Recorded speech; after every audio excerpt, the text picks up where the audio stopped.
Just do a double check on how much damage we do. Yep, that's a lot of damage. And set him down with the castigators.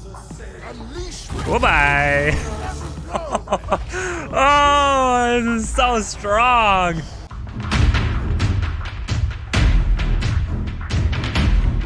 The Knight Aquilor is here to bring some order. Check the timestamps if you want to jump right into the matches, but I want to break down the Warband very quickly before I begin.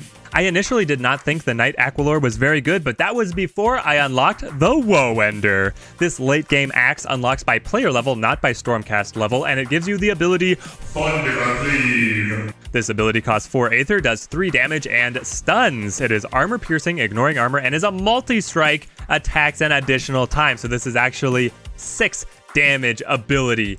Incredible tool for assassinating enemy lords. There are a couple things that you have to be aware of about this ability. I've re-recorded this a couple times as I kept on learning new things as I was doing my testing. Number 1, the multi-strike, so the second strike is not armor piercing. That one will account for the enemy's armor and how much damage it deals. 2, there is a visual bug with the stun so that it shows the dazed stars rotating over your lord's head for the rest of the match after you use this ability, but he is actually not stunned. You can move him and use him as normal. And 3, this does not have the area effect tag, so high ground does impact the amount of damage it does. The whole game plan is being able to snipe out the enemy lord as quickly as possible, and this ability really plays into that, but I'm not finished making it powerful.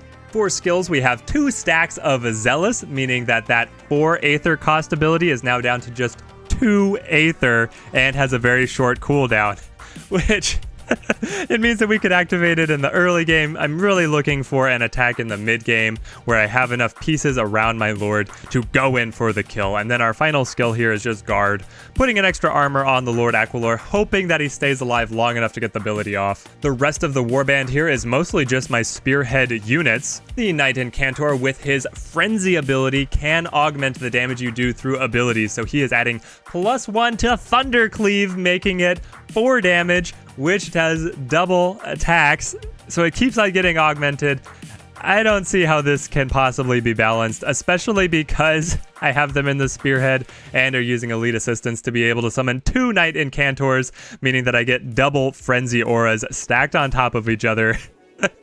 And if Thunder Cleave doesn't kill the enemy, then this next unit will. My castigators have 5 damage at base. This is before any frenzy effects come into play, with the crippling great bow and then weapon mastery, summon cost reduction to get them out that turn earlier, and the force multiplier so that I can summon 2 of these. The rest of the warband here is standard Stormcast stuff. Some of the callouts here are that these castigators can move and shoot and apply bleed, and then the prosecutor here has a resilient Sigmarite spear, which also does damage that ignores armor and can be augmented by frenzy, so we use this to get the final execution on the enemy lord a couple times. We have the same effect on our vanguard Pallador, and when he spawns in, he is able to do damage to all of the enemies around him. So we have a number of tools that all try and disregard enemy armor, because so much of what I am finding on ladder is that people just stack armor obsessively on their lords, and so if we just use abilities that don't care about that, then we should be fine, right?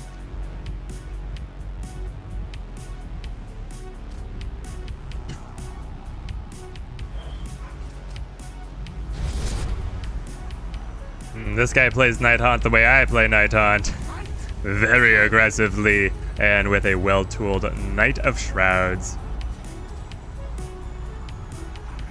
I don't understand the ethereal form there. I've never gotten any use out of ethereal on the Nighthaunt, especially not on the Knight of Shrouds.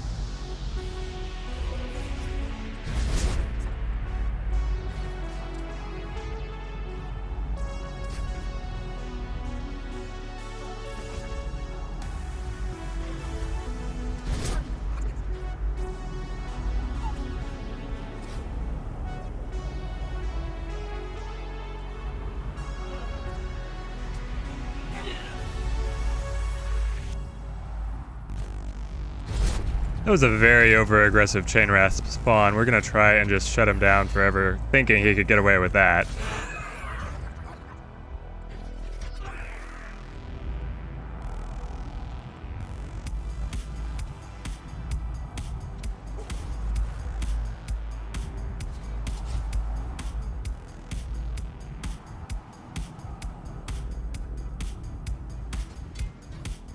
Well, I guess he didn't want me standing up there.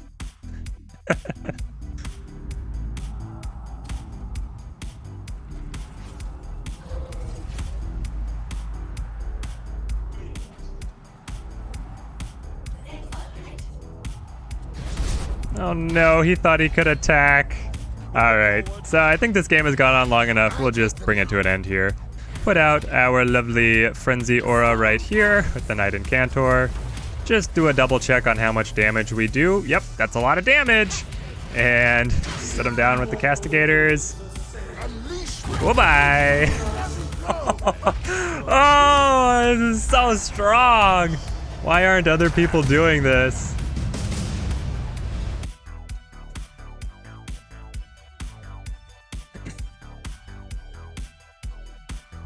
Very well built Freya here. Freya is kind of the hard counter to the Knight Incantor, actually.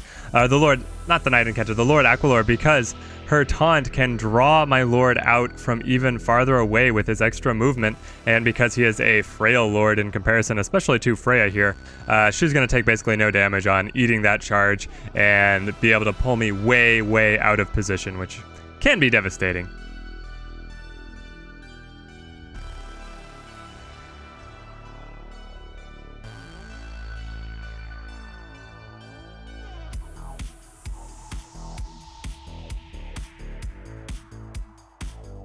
Oh, Sandshark is actually there. He skipped a turn. Sometimes it's a bug, or maybe he was just trying to bait me in. Who knows? Here's the charge. He pulls me in, I run through the hazard, and then I have to eat all this damage. Just the price you pay for this matchup. How much do we do here? Like, is this in range? No. So we get 4 damage. 1, 2, 3, 4, 5 left. Yeah, it's too soon. It's too soon to try and pull anything too crazy. And we're away from the Wellspring of Power here, so I think we just bring in Liberators. Pick up some more Aether. Let's take these. Take the high ground.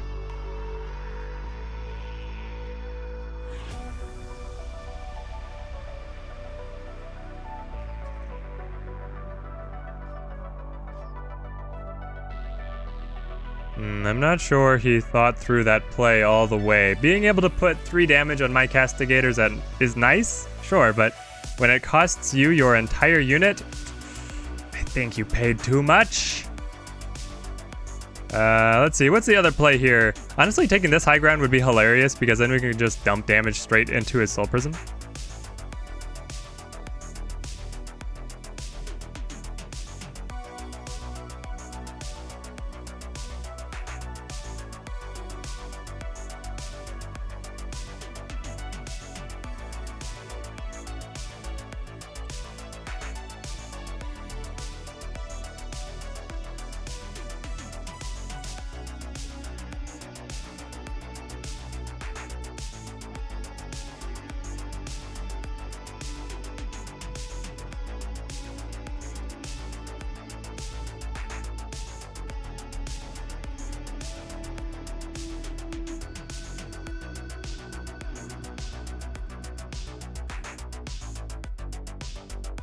Okay, I think this is the end here. Let's do the mental arithmetic.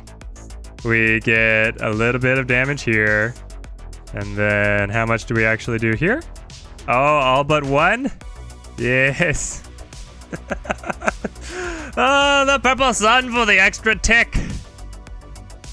And now my guy is bugged, so I have to run back and run forward. And now I can use... What?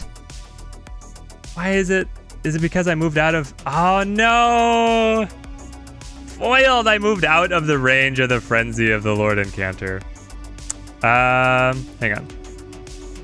Because he casts his ability, he is stuck. Yes, he is stuck. Okay, we'll see how this plays. It has turned on us, taken a very sudden turn. Let's see here. What's my other ability? This will give me a little bit of extra armor. The guard. Yeah, so I need that. And then probably want just some extra Aether ticking up. And I would have liked to move those liberators out, but it's not a big deal. All the focus is right here. Does he have the damage? 3, 7. The Knight Incantor can use a Etheric Slam to get some extra damage, and then get the damage by knocking me into the Prosecutor. He might be able to just execute me here. I wonder if he's going to try and do something cute with the Purple Sun instead. No, he's trying to get away.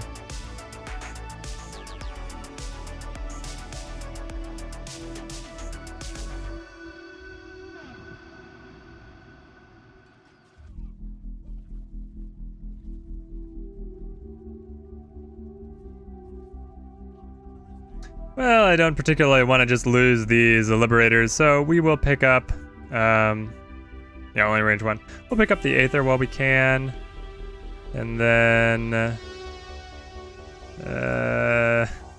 beat a hasty retreat,